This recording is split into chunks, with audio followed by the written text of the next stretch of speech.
Time to join us today. My name is Anwar.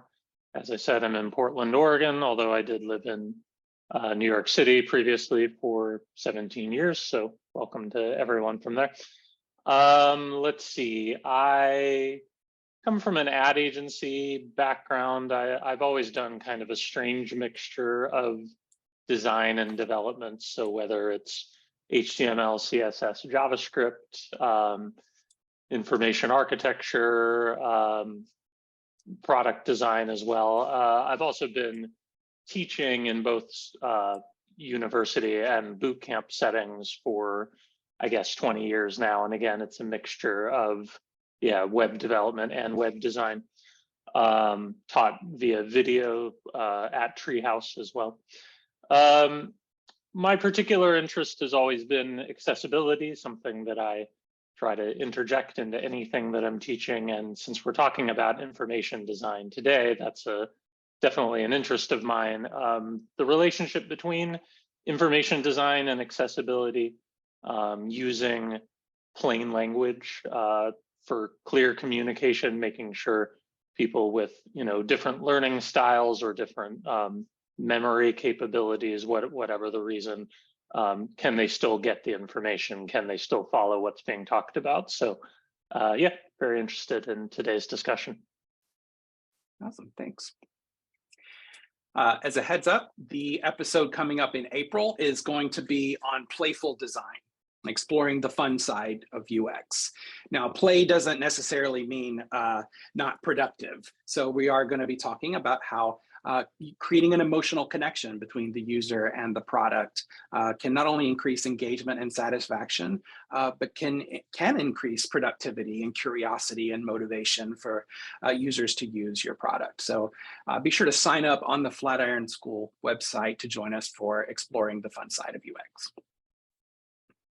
There is no not fun side of UX. I don't know what we're talking about. All right, I'm going to give, if it appears I'm flying through some of this material, it is because this was part one, and I want to make sure that we have time to get into some of the topics and ideas in part two. So, very quick overview here. When we're talking about information, a helpful way that I've found to think is the idea of the mind, the human mind, as a vessel. Where does learning happen? When and where does learning happen? We often think about vessels having a capacity, right? And once you get to the top of the vessel, you can't store anything else. But that's not how the human mind works. So the mind as a vessel is actually not a helpful idea, because the mind doesn't just store information. It doesn't just cram content. It also takes action. And when we take action with new information, that's where learning happens, right? So it's application, experimentation, immersive experiences, collaboration, making mistakes, okay? So it's not, that helps frame this whole conversation about information if we don't think about the mind as a container, okay? We think about the mind as an actor out in the world. We also talked about how we often practice what I call the art of missing the idea, okay? When we take things atomically, modularly, hard to say, well, we take them as individual objects, right? The mind is very good at sensing patterns, okay? And often from patterns emerges this bigger picture, this bigger idea. In our course, we call this synthesis, right? We call this using inductive reasoning, right? Taking chunks of information from the bottom up and composing larger insights and ideas where emerges a bigger theme, a larger picture, a better understanding, okay? So synthesis can be thought of as making the complex clear, helping to understand what matters. And you don't just jump from part A to part B here. You have to actually get over certain hurdles, at least in the design world, where you jump over this first hurdle of making meaning out of data. So you might use diagrams. You might use something we take qualitative data and we map it out and we code it on an affinity diagram. But you're interpreting the data, you're leaping and using an intuition to understand what the meaning is behind the data. And as you get better and better at this, you start to understand how the larger story emerges, right? So you can tell stories with it. You can change the scale, meaning you can extrapolate from a handful of examples to how that might affect, in some cases, millions of users, right? So you can scale the synthesis across your entire brand, across your entire product experience, et cetera. So this is an example of making meaning out of data when we use affinity mapping. So taking user insights or quotes from our users and understanding what the key principle or distinction is that holds it together. And we use diagrammatic representations because, again, we're very good at sensing patterns in our minds. We're not necessarily good at telling other people about all those different patterns. So we need diagrammatic representations to explain the larger the ideas get, right? So if you're deconstructing baseball and you say, well, what is baseball? How many different ways could you answer that question? Hundreds, thousands of different ways, right? But if we create a diagrammatic representation of it, then we can start to see the bigger picture and how all of these different relationships emerge around the idea, the concept model of baseball.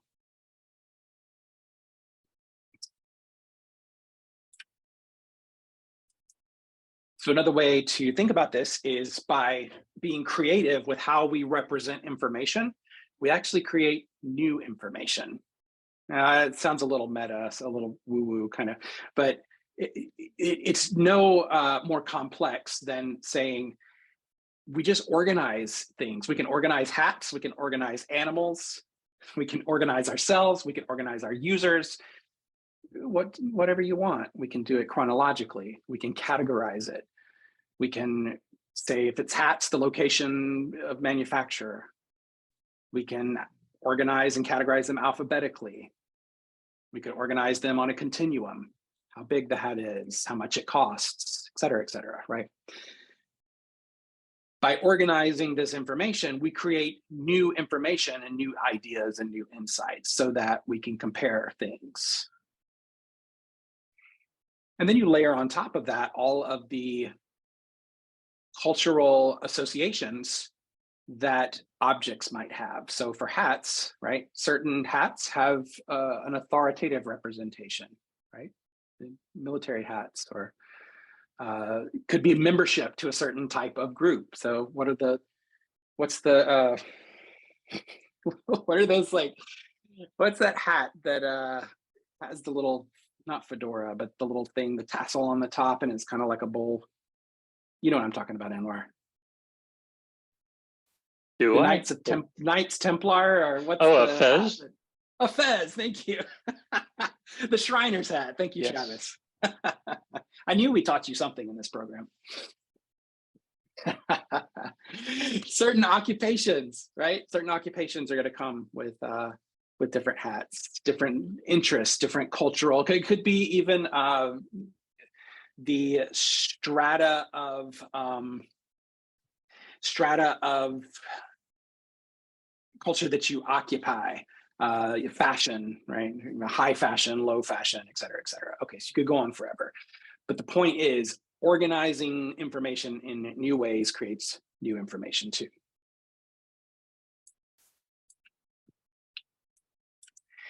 The other thing that we talked about in part one was about how curiosity is what sustains our motivation.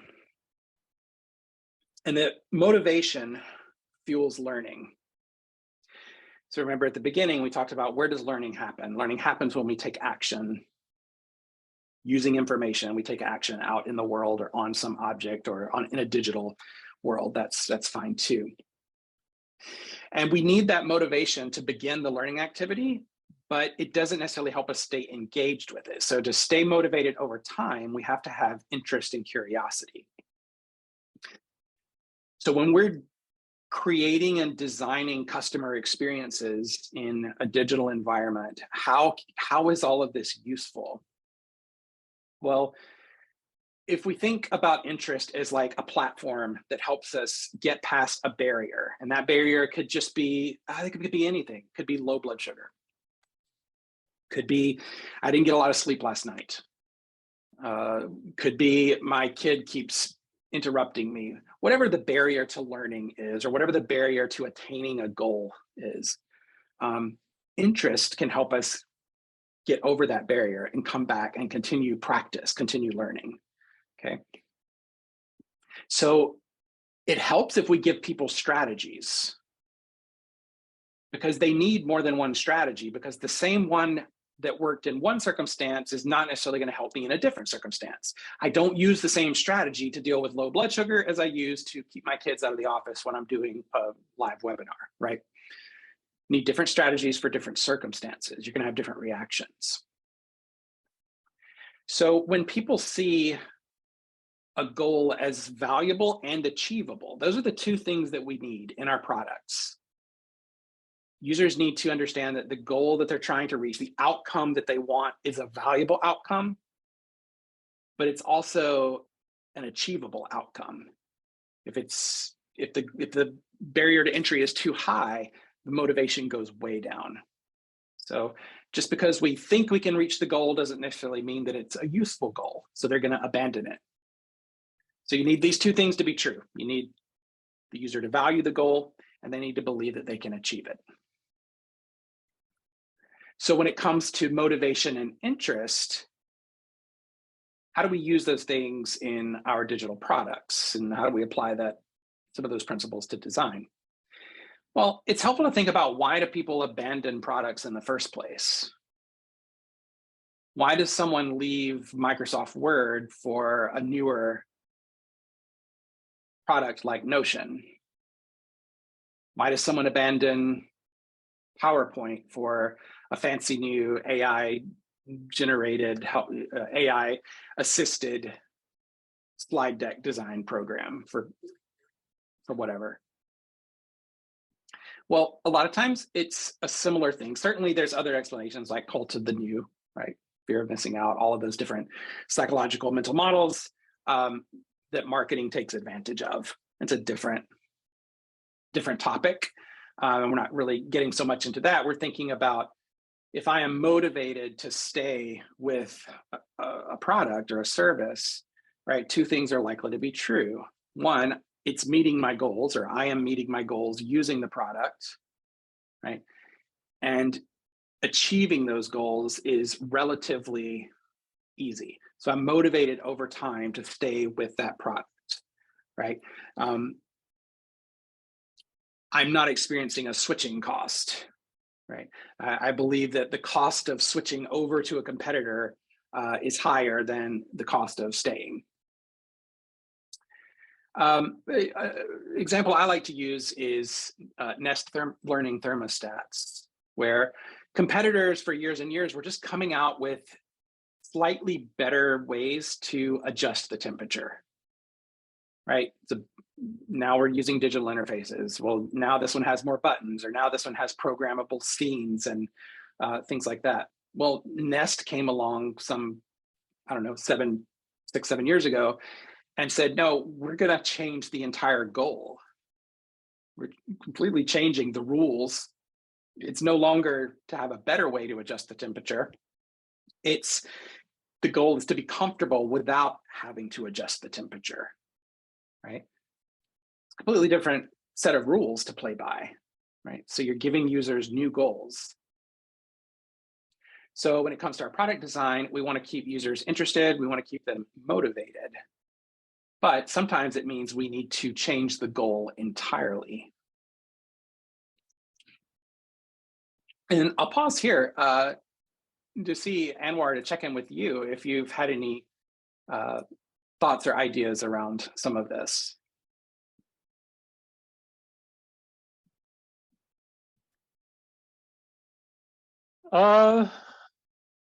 I actually, when you got to the question of abandoning like a old tried and true product that everybody knows, like Microsoft Word, versus what would make you try a newer tool like Notion or perhaps something with an AI feature.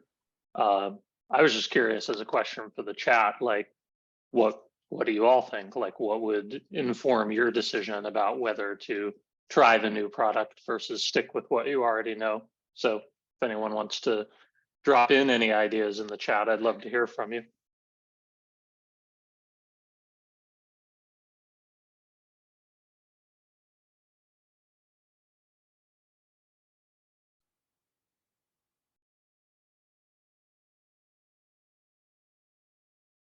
While we're waiting on people to respond to that, I'll just end this section here with, when we talk about strategies for sustaining motivation and learning, right?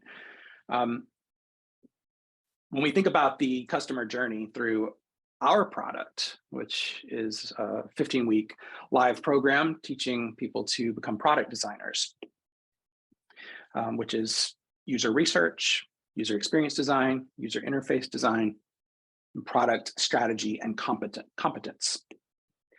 Many different places where students could potentially fall off. Imposter syndrome, information overload, right? What are those barriers where motivation can wane? So we have to have many strategies. Might be networking, might be accountability with a learning partner. For some, it's meditation. Habits like sketch notes, journaling, daily reflections, participating in hackathons, right? These are all things that sustain our curiosity, that keep us engaged and motivated. So Travis said that if a new product shows it already has features which were limited by old products, like customization of Notion, opposed to the rigidity of Office Keynote.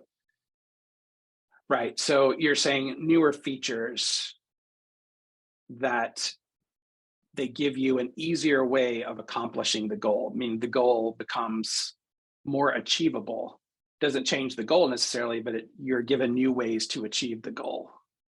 Lower learning curve and curiosity to learn the product, sure. And potentially demonstrating that there was an obstacle between you and your goal that you weren't even previously aware of. Like, oh, I didn't even know this was a blocker until Notion demonstrated that it was. Yeah, that's an important distinction and principle, is that it goes back to that term we call satisficing, right? Most people are just satisfied with the way things are, and they don't necessarily know that there might be a better way. You know, oftentimes our potential customers don't know what they don't know through no fault of their own. I mean, we have our own areas where we have unknown unknowns. So yeah, sometimes a new product comes along and shows you that you didn't know that you had a barrier. Can anyone think of examples of products that have done that? I'm about to get to some actually down below as we move on, but I'm interested if anyone's ever had that moment of, I did not know that there was a better way to do this. I didn't know that there was this problem or barrier until this new fancy solution came along.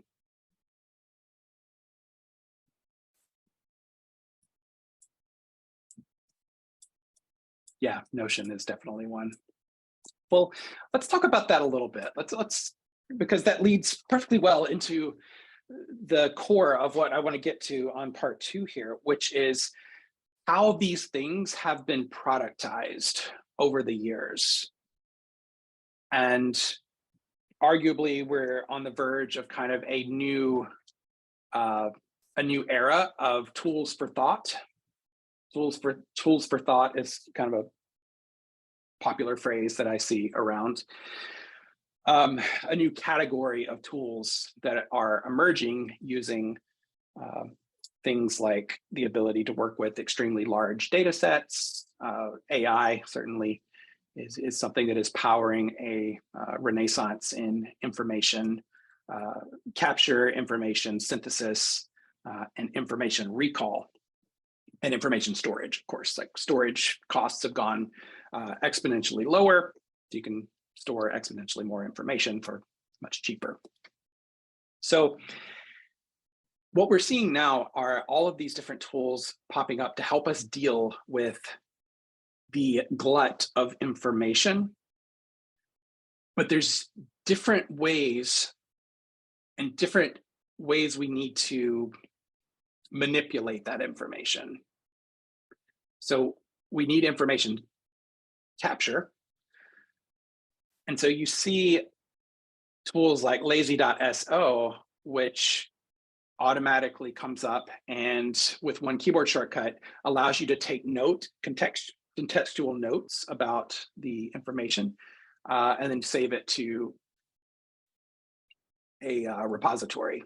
It's got tagging, and it will actually resurface that information at a later time that is appropriate. We're also seeing a lot of networking, network thought tools like Obsidian. Obsidian is a very, very fancy copy editor, but it allows you to do something called bidirectional linking, which we're going to talk about more in a minute and where that comes from and why you should care about bidirectional linking. It allows us to establish nodes of information that sort of mimic the way our neurons do in our brain, right? And those different connections to one another. So you can create this node graph view of your ideas, right? And see where everything connects. So a lot of the tools for thought take advantage of that. And that idea is very, very old. And we're going to look at that in just a minute and how that relates to information. Then there are tools like Miro or Miro, however you pronounce it, which are more like blank canvas or digital whiteboards, which may have some templates and some tools and ideas that help you get started, but largely you are responsible for generating any ideas or information, and you kind of do it new every single time. So you have a lot of freedom. And I started capturing here the difference between on this spectrum of like freedom versus a very specific outcome, right? And Miro leans way more towards the freedom side of the spectrum where you can kind of do anything and the outcome is not deterministic. You determine the outcome essentially, not the tool. Whereas Obsidian kind of is in the middle because of the way it's built. There are only so many kind of outcomes that you can achieve in a tool like this. So it's a little more opinionated. But then something like lazy.so, the outcome is largely deterministic by the way the tool is built. It really has one main function, just to capture anything, write a note in context and store it, right? That's going to be the outcome. Anything else after that is completely up to you. So that's information capture and tools for thought. Due to the glut of information, we also need to condense it. So we see new services and tools that are sort of like the old school, what's it called? There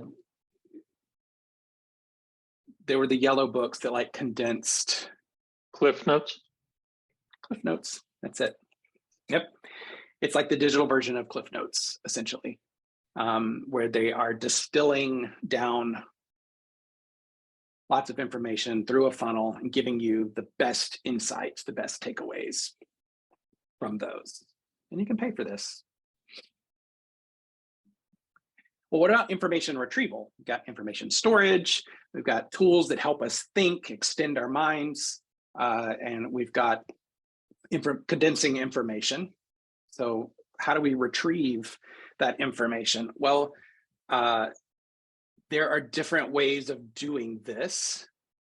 One is to use something called spaced repetition, which is an algorithm that is a dynamic algorithm that changes according to how well you do on recalling information. So here's an example that I found called Quantum Country, which is supposed to teach anyone quantum computing and quantum physics. Well, okay. The way they do that is by quizzing you at optimal times. And depending on how well you do with that question, how many times you're able to successfully recall that question. The question will repeat more if you have trouble recalling it, and it will slowly repeat less as you learn the information. So this is like paced quizzing, spaced repetition. And you can see here on the right how the design works, right? So they quiz you, they have 13 questions here in text, and then it comes back a week later, and then 3 weeks later, 3 months later, and then the idea is it is now stored in your long-term memory. Okay, so the idea is to get all of these ideas into the long-term memory by recall, but you have to do it over and over again, but it doesn't help if you just do it every single day, right?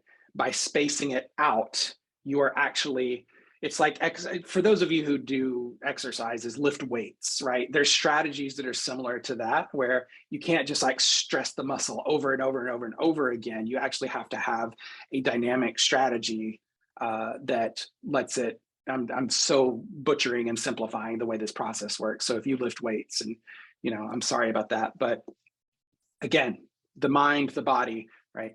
Using a strategy that is informed by those things. Retrieval, there is an interesting method called Zettelkasten, which is a way of taking notes, rewriting the notes in your own language, and then structuring it in what's called a Zettel, and then asking questions and reviewing this. So this is kind of like a flashcards way of doing it, but this has become a very popular inspiration for a lot of tools that we're seeing now. So that's why I reference it. It was very obscure for a while. It was invented by this guy in, I want to say, the 50s or 60s. But it's kind of had a big resurgence lately. And there's a book on it that I see a lot of people talking about. How to Take Smart Notes is the name of the book, if you're interested. How to Take Smart Notes. And it's all about Zettelkasten and the guy that invented it. Like I said, now there are tools digitally that recreate Zettelkasten, whereas the original method was all on physical cards and paper.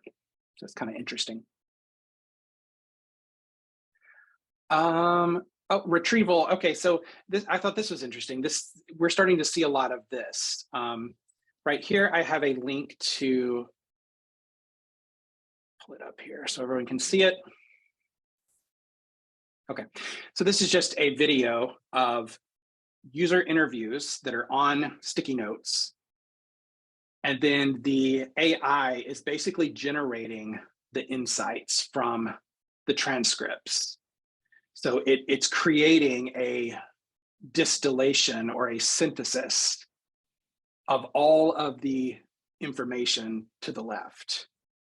And these types of AI tools are starting to make their way into things like Notion, notably user interviews and things like that.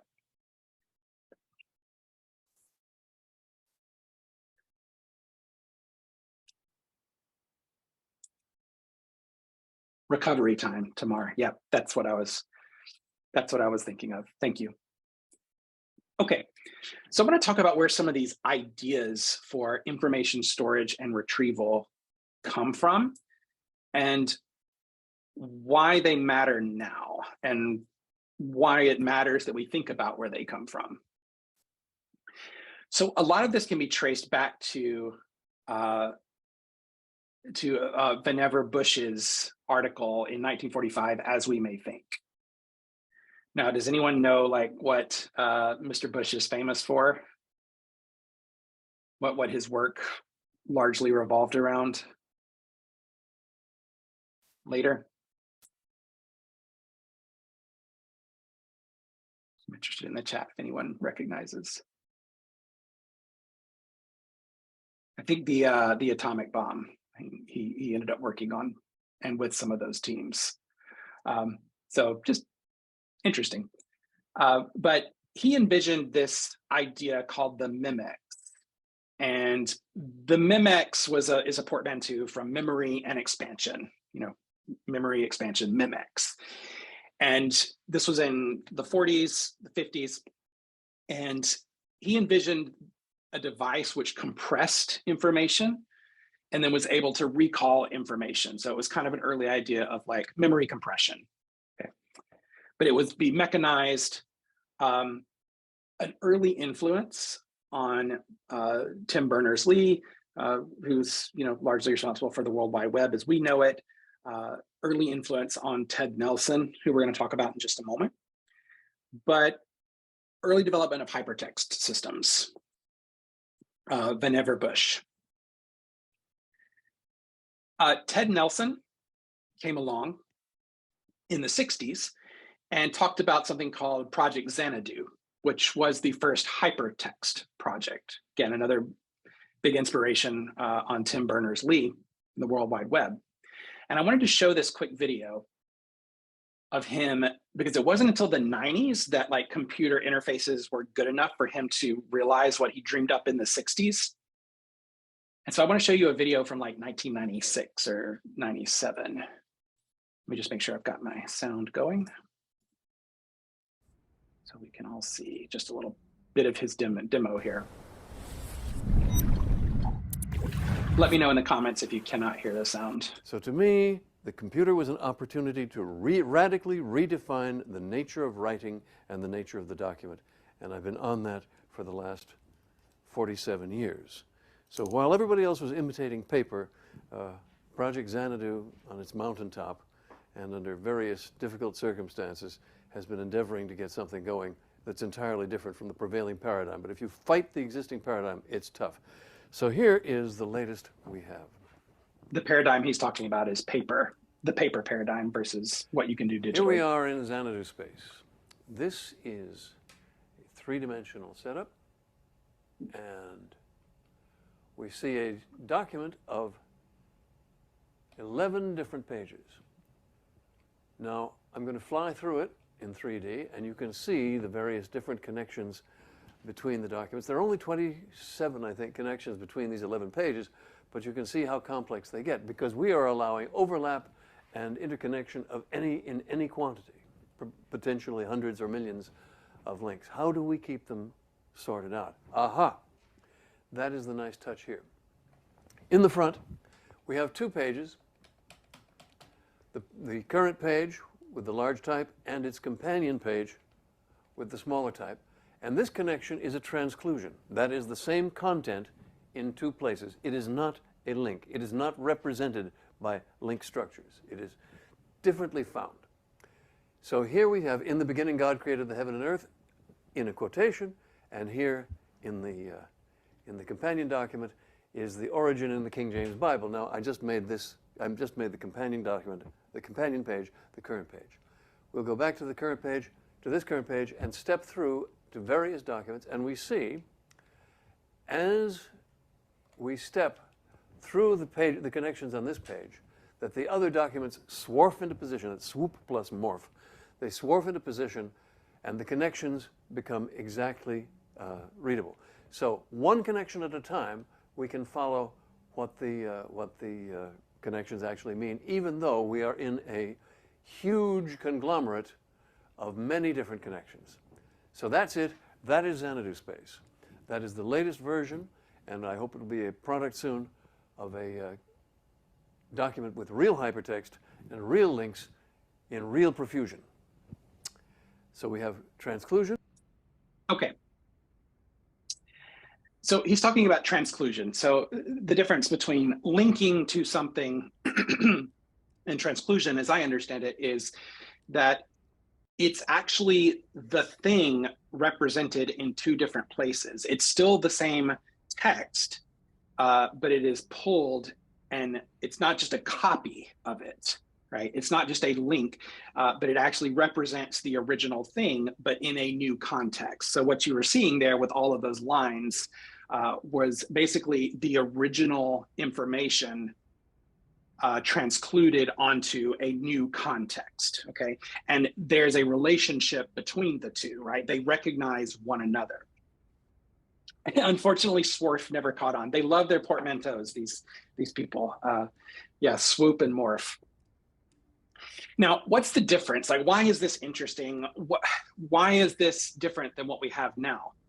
It actually comes down to a real core technical difference that Jaron Lanier talked about here, who's one of the founders of virtual reality, as we know it anyway.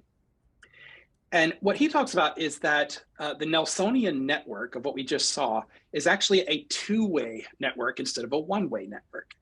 In current hypertext on the World Wide Web now, we have a one-way network.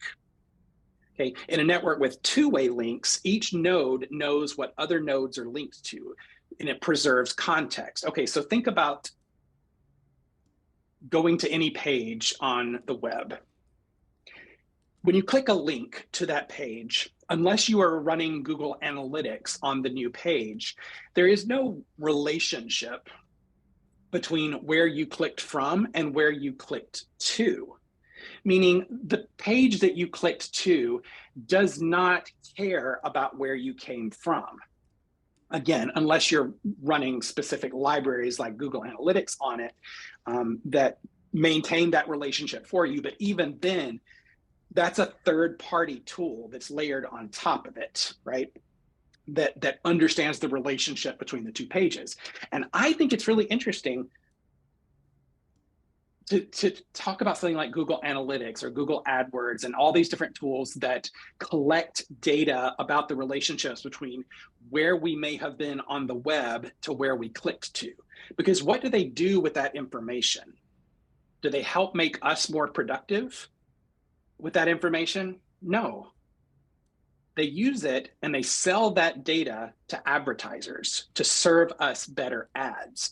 Because if they know, if this third-party tool like Google Analytics or Google AdWords or many of the other ones, Facebook advertisements, all those things, if they know all of the sites that we visited before, they can glean information about, well, I think that he's interested in cars and he's interested in virtual reality and she's interested in the Olympics. And so we're going to serve ads that are more targeted. So I just think that's interesting how they've like monetized rather than made a better World Wide Web using something like two-way linking and keeping relationships between where we were before and where we are now. Okay, so why does this matter today? Well, let's fast forward to now. We saw Ted Nelson talking in the 90s about his tools. So we've talked about Notion a few times. Well, they interviewed him a few years ago. Was talking about a future world in which scientists would be able to annotate the environment you're starting. Go to the beginning. So this is him now. Remember that things keep changing. The environment in which you become successful will be different from the environment you're starting in. It's been very lonely, but I've been absolutely sure of what I've been doing all the time. One cure is to persuade everybody else. My name is Devin Zugel. and I'm a software engineer and writer based out of San Francisco. Today I'm talking to Ted Nelson at the Internet Archive. We're going to talk about the development of personal knowledge bases and the design of his system, Xanadu. So Ted, can you introduce yourself?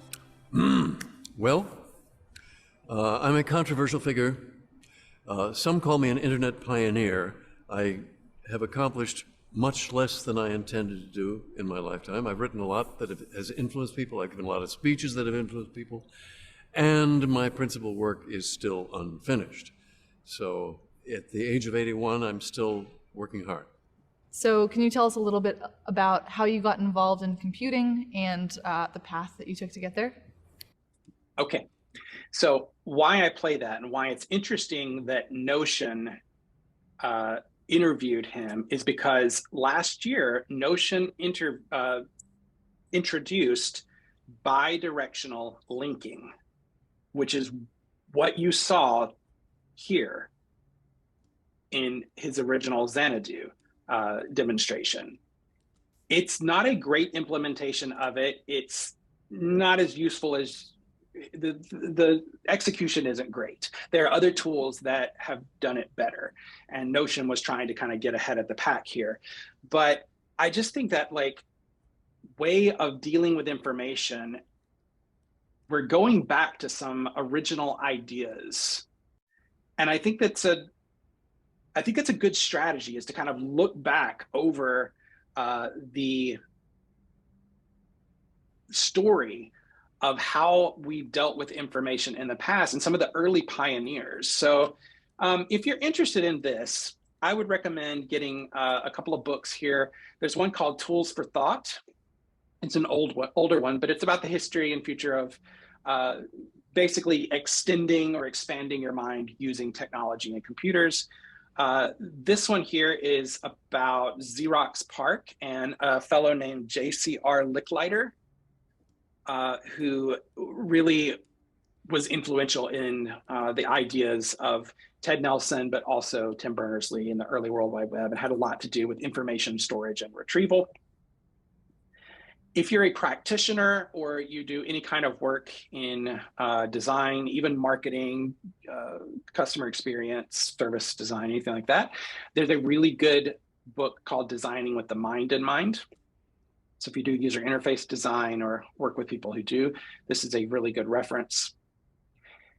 There are two fellows named Andy Maciszczak and Michael Nielsen, who wrote a very influential essay called How Can We Develop Transformative Tools for Thought? In this essay, and interestingly enough, they are the ones who worked on this quantum country that I showed here. So this was their product that they developed. But this essay has been cited and is a really interesting read, and they track the history of a lot of these things that I'm talking about. So I'm going to paste the link here in the chat just so you've got it. There you go. Okay, I'll pause there. Anwar, do you have any thoughts or ideas that you want to share based on any of that?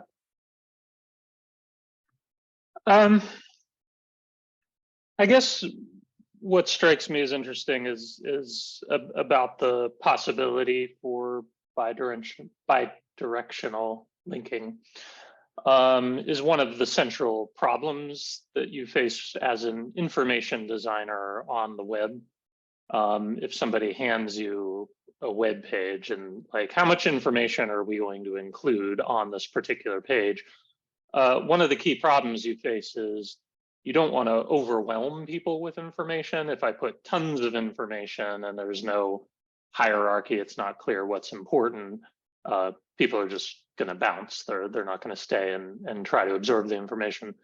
But the problem is it's very difficult to make assumptions about what people already know. Like if your homepage, for example, does a really clear job of explaining what the thing is, but 55% of the people landing on that page, which Joshua mentioned Google Analytics, that's how you would know. If 55% of the people landing on that page haven't seen your homepage and they got here through a random Google search, or who knows how they got here, a banner ad, whatever. How do you make sure that they know what that thing is without boring the people who did see your homepage?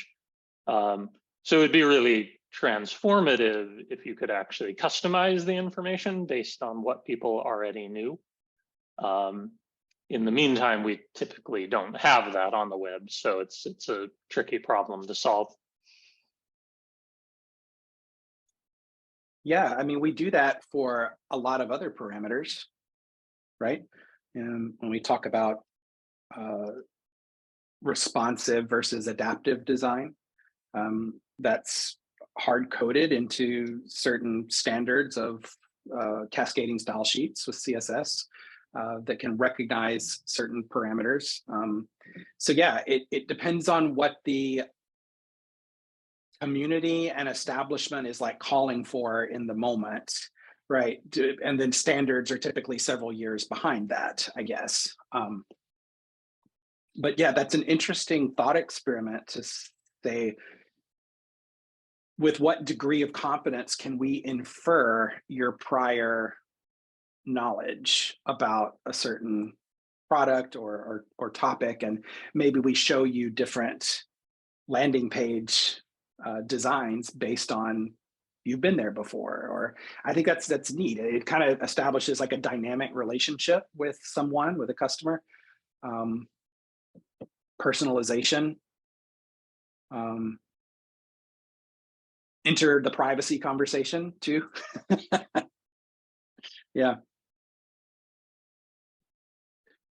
I also think a really interesting case study that some of you all might be familiar with that actually would probably touch on quite a bit of what was in this talk would be like a language learning app, something like Duolingo.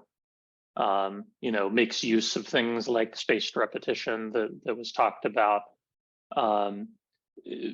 Very much dependent on the pacing, like how often has the user been looking at this thing, identifying the barriers to learning, and like what makes that person get frustrated, what makes that person not practice today. So I don't know if any of you have attempted to learn using Duolingo and have any thoughts you want to drop in the chat, but yeah, I kept thinking about that model during this talk.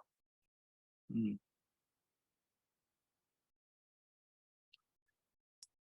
All right. Last thing I will talk about here, why I think this conversation is important is because the tools we use day in and day out for a lot of our jobs are now becoming information moats.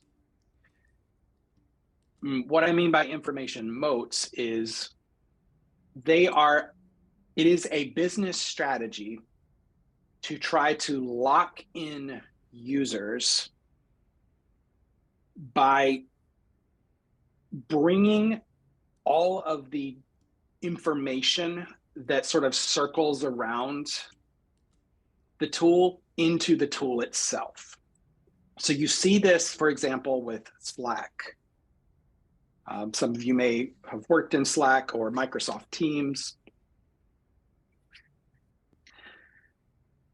But what Slack is trying to do is establish itself as like an enterprise social network. So even on Slack's homepage, I got this screenshot today. If you want to see where a company's values and sort of business strategy mindset is, you can sometimes like look at their marketing blog to see like where they're thinking, where they're going. This is something Slack's been kind of doing for a couple of years now, so I knew to go to them to look for this, but I thought it was funny how it completely exemplifies what I'm talking about today.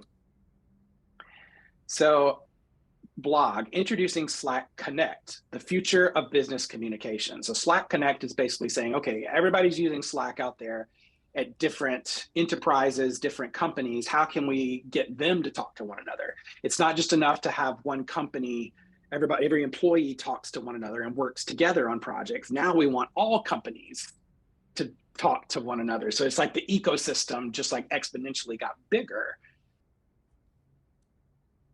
And then look at this blog post, how to use channels to organize your work life. So Slack wants me to organize my projects, my communication, everything from in a modern tech worker's life, dealing with customer service, dealing with cross-disciplinary, cross-functional teams like designers and software engineers and product managers, right? So it connects to all these things like Google Drive, Dropbox, right? It's trying to keep you in the tool 100% of the time by saying, stop going outside of our tool for all of these things. Let's just do it inside the one tool. That increases our engagement numbers. It increases our conversion numbers. It increases all these different things. So again, we've been picking on Notion in a good way a lot, but Notion has introduced something similar. Connect your favorite tools to Notion. So here you can see they're connecting Slack. There's the Slack logo. Zapier, Google, GitHub, Asana, Google Drive. Again, don't go out to all these other things. Do it all in here. This is like the one-stop shop for everything that you need. It's become an information moat, right? There's a moat built around it. Now you don't ever have to leave Notion. You don't ever have to leave Slack. This is also a very modern business strategy to get lock-in to your tool, because the cost of like switching to another tool becomes a lot bigger when all of your work life is in this one tool. The cost of switching is too big and you don't want to leave. So it's lock-in, it's an information moat. I don't know that it works. For me, it has not felt like it's worked well. So it's to be seen, I think, what happens here. But increasingly, our tools for work, for life, for play, are only going to get more information. And in response, we need to build tools that work on information capture, tools for thought, condensing information, retrieving the information. But beware information moats.